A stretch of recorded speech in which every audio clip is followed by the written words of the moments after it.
Okay, so this is our class person. These are the attributes, and we only have two attributes in this class, right? First name and gender, only two attributes. Sometimes attributes are also called as properties. So sometimes attributes are also called as properties. And then we have these two methods, right? Then we have these two methods. These are called methods. Okay, so in these methods we are assigning values to our attributes. First name is being given a value and gender is being given a value in these methods. Okay, let me quickly write down some test code. Alright, let's see. Test code. Dim p1 as person. Okay, we are saying that p1 is going to be an object, and we're calling this object because this is much more than a variable, right? If you take a look at what p1 is basically, an object of type person, right? And when we take a look at what person is, person has all of these attributes and it has all of these methods within it also. So p1 is just not going to be a simple variable, it's going to be much more than that, and that's why we're calling it an object. Okay, so p1 is an object of this class person, right? Now this, up till now, this definition up till now, based on this statement, I should not say definition, based on this statement, the operating system is not going to allocate space to this object, right, in memory. Okay, not up till now. If we want to create this object and we want to give it its initial state, then we need to write something like this: dim p1 as person equals new person. Now this new is basically the constructor. This new is basically the constructor. This is going, when this is called, then the operating system is going to allocate memory to this object. Okay, and let me tell you what constructor is. Constructor is a method, is basically a method that must be present in this class. Okay, every class must have a constructor. So every class must have a constructor. It is when this constructor is called, then this object is instantiated. So this object will get instantiated when the constructor gets called. And by instantiation we mean that this object is going to be allocated some memory space by the operating system. So I'm saying this new word is going to instantiate. It is going to instantiate the object. Okay, so we have not written a constructor in this class. Let's add the constructor to this piece of code, and this is the most important method. It should always be written as part of our class definition. Okay, as you can see in this code, I have added this constructor, right? This is our constructor method. And what is the identifier of this constructor method? What is the name or the identifier of this method? And the identifier is new. So when I write my test code, I'm going to say dim p1 as person, and I am always going to call the constructor, right? See this word? I'm calling the constructor of this class person. So this constructor is kind of called differently, right? But you're always going to write new person, and when you do this, the object is going to be instantiated. The object is going to be allocated some space in the memory by the operating system. Okay, so remember this. When you declare an object, you must instantiate it also. You must create an instance of this object in the memory. Now you will be able to assign values to it. And look at this constructor that we've written here. So this is our constructor method, right? This is our constructor method, and look at this. We have nothing inside. even if we don't have any statement inside the constructor, even if this constructor is blank, it is going to work for us. This constructor is going to work for us even if it is blank.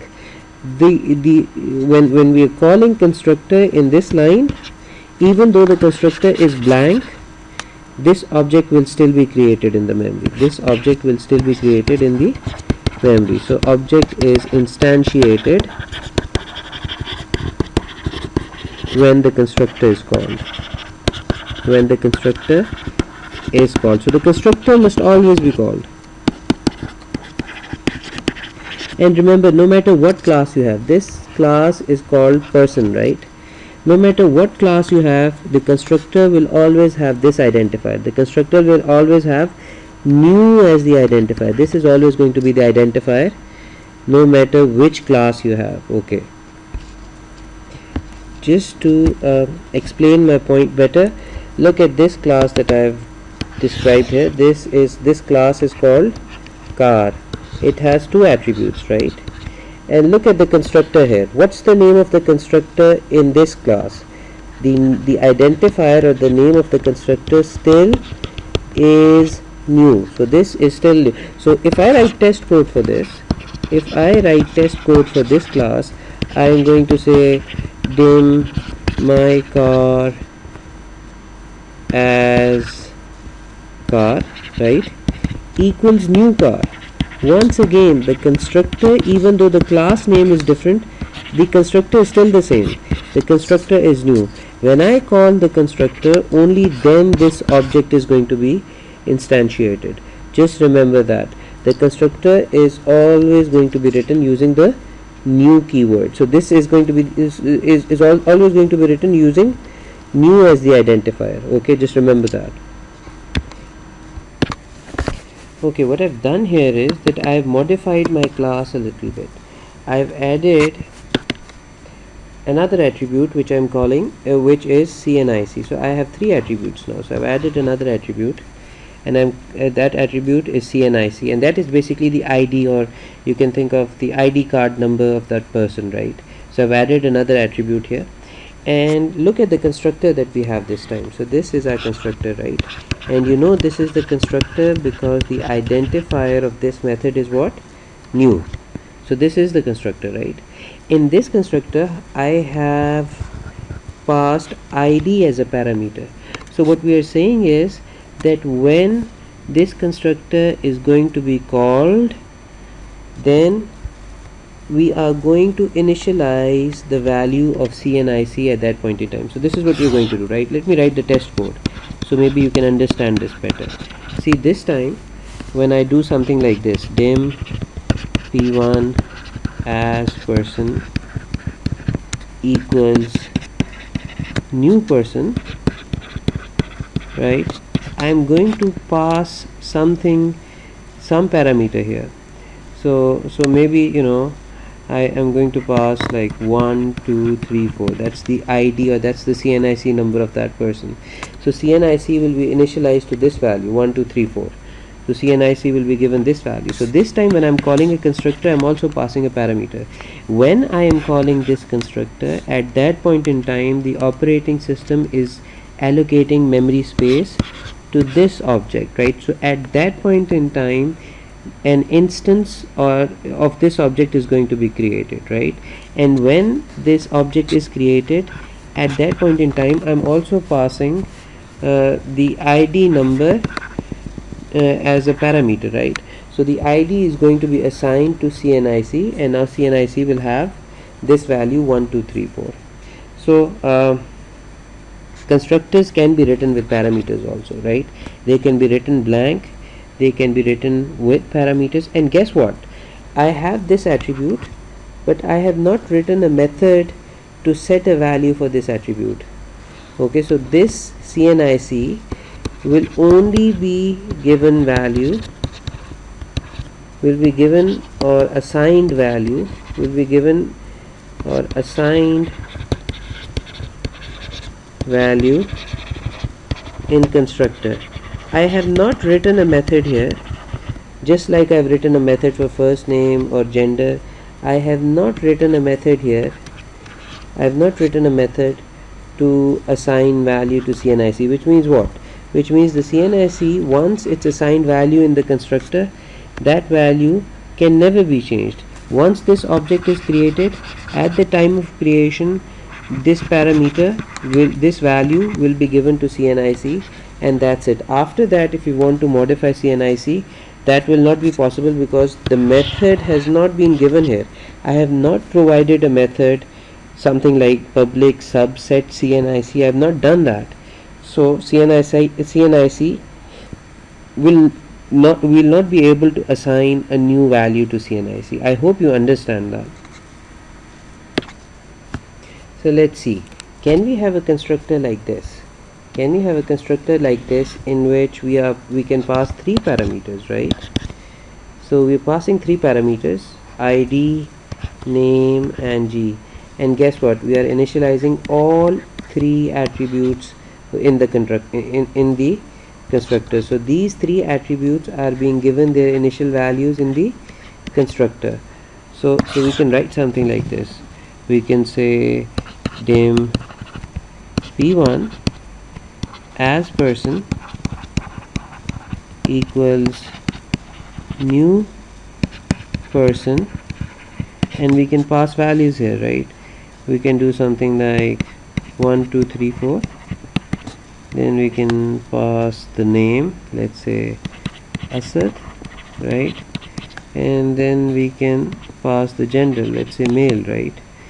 Okay, so we can do that, right?